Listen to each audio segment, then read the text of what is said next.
Hi, Andrew Marty from SACS, and welcome to video number 4 in our 6-video sequence relating to disability sector leaders of the future, how to recruit and how to develop them. And this one is about a thing called high performance modelling. And the concept of high performance modelling is all about, can you identify some high quality people in your organisation who are acting as leaders of the future, the sorts of leaders that you're going to need into the future? Can you then profile them and recruit against them? Now, this is a very scientifically valid way of creating the leaders of the future, and it can be used for both recruitment purposes and development purposes. So this is video number 4, and in this video we'll be talking about high performance modelling. In the next one we'll show you some data on the disability sector and how that relates to leadership. In other words, we've got data based on thousands of people that we've psych tested in the disability sector, and video number 6 will be about development of leaders within the disability sector. So firstly, this diagram explains the concept of high performance modelling, and the model of high performance modelling is where you identify a group of exemplars, high performers within the organisation, and what they need to achieve, their key result areas, their outcomes. So the idea here is that if you seek to identify leaders of the future, you can do it a couple of ways. One is that you can theorise about it. You can try to anticipate what the leader of the future will need to look like. This is a very fraught exercise and it's often wrong.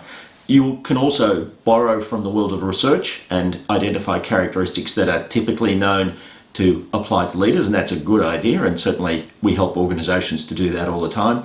But if you want to have your leadership profile to be targeted specifically to your organisation, there is no better way of doing it than picking out high-performing leaders right now and profiling them. Now, how do you decide who is a high-performing leader? And sure, the choice of the group that you're going to psych test and competency interview is very crucial for this to be a worthwhile exercise. And it really comes down to 2 things. 1, are they doing a good job? 2nd, are they the type of person that we want to have around in this organisation? Now, based on those 2 characteristics, high performing and a cultural exemplar, we find most organisations can decide quite rapidly. But yes, if you're going to do this, you probably need to build a governance process about who will make that decision and how the decision will be made.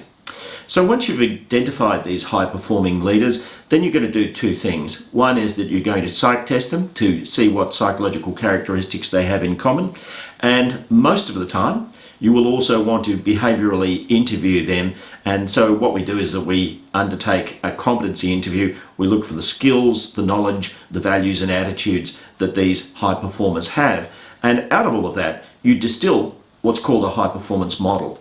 And so you use the psych test results and the competency interview results to identify people who are able to fulfill that high performing leader characteristic. And once you've got this, this is an incredibly useful piece of intellectual property for recruitment purposes, but also for succession planning. Recruitment through the psych tests and some of the behavioural interview questions that come out of the competency analysis exercise. This will cause you to recruit people who are actually good, as I called them in the last video, LOFs, leaders of the future, rather than just SPOHs, safe pair of hands, where the person can do the job that they've been recruited for but aren't expected to contribute further. So high performance modelling is all about identifying high performers, finding out what makes them high performers in a psychometric and a behavioural sense, and then developing a high performance model. So choosing the exemplars, as I mentioned, excellent leaders in terms of people who achieve excellent results but exemplify the values, and that's a crucial characteristic.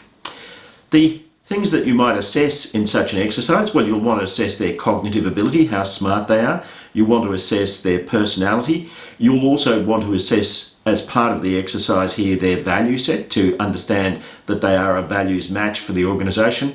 And typically what we do is that we ignore any results that you don't find in 80% or more of the exemplars, which is to say, if your high-performing group is very various in some characteristic, well, you can ignore that characteristic because it doesn't seem to matter. What you're looking for is where your high performers seem to be very converged in their results. In other words, a very tight band from a psychometric point of view, or if you're using the competency interview part of the process where their answers are very, very convergent. They tend to say similar things. And this allows you to build a psych profile which will guide for the recruitment. And the competencies really are, it's an interview process where you ask them about the outcomes that they need to achieve in their job in terms of leadership, the skills that they feel that they've acquired, the experience that they've acquired that helps them, and the attitudes and values which they demonstrate in their behaviours each day. And if you identify all of those characteristics, that can build a profile. So these are the sorts of questions you might ask. The skills that are necessary for them to achieve the leadership objectives, the experience and knowledge factors which have helped them, the values and attitudes which have helped them, and once more you ignore anything which doesn't have 80% or at the least 70% buy-in from exemplars. And you use these competencies to drive behavioural interview questions, and they will be used to spot leaders of the future. Now, as you can understand, these behavioural interview questions are often used before someone's hired as a recruitment exercise, but they can also be used in a succession planning exercise to undertake a competency analysis with them to understand how their competency sets relates to the high performance model and what kinds of coaching, guidance and development they may need to help them to move up to this high performance model, to be ready to step up to the leaders of the future. So you can imagine you've got a psych profile and you've got a competency profile which gives you much greater confidence of somebody who you're going to promote to make sure that they will be an effective leader. I don't know, I mean, it's the same old question that's asked many times. You've got this situation where we turn our best technician into our worst leader because the technical skills are very different from the leadership skills and need different preparation. So what we do when we build these things for clients is we create a recruitment kit which has psych profiling and values, assessment, personality, cognitive ability, and we create a tailored report, and this is what one of these tailored reports look like.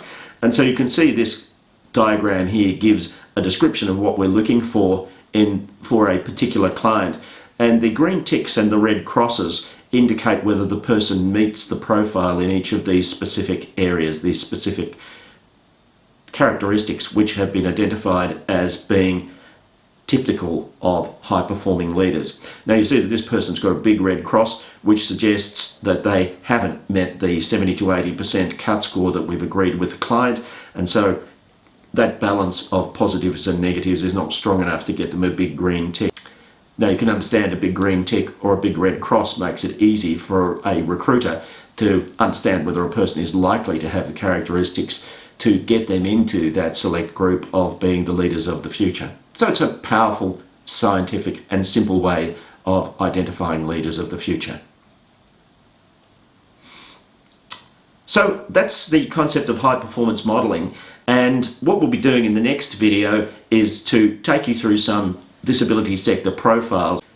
This data will show you the typical psychological profile of people within the disability sector, and what you'll see is that there are some characteristics which are naturally supportive of the idea of people rising to leadership positions within the sector, but there are also some characteristics which are not so. So watch the next video to find out.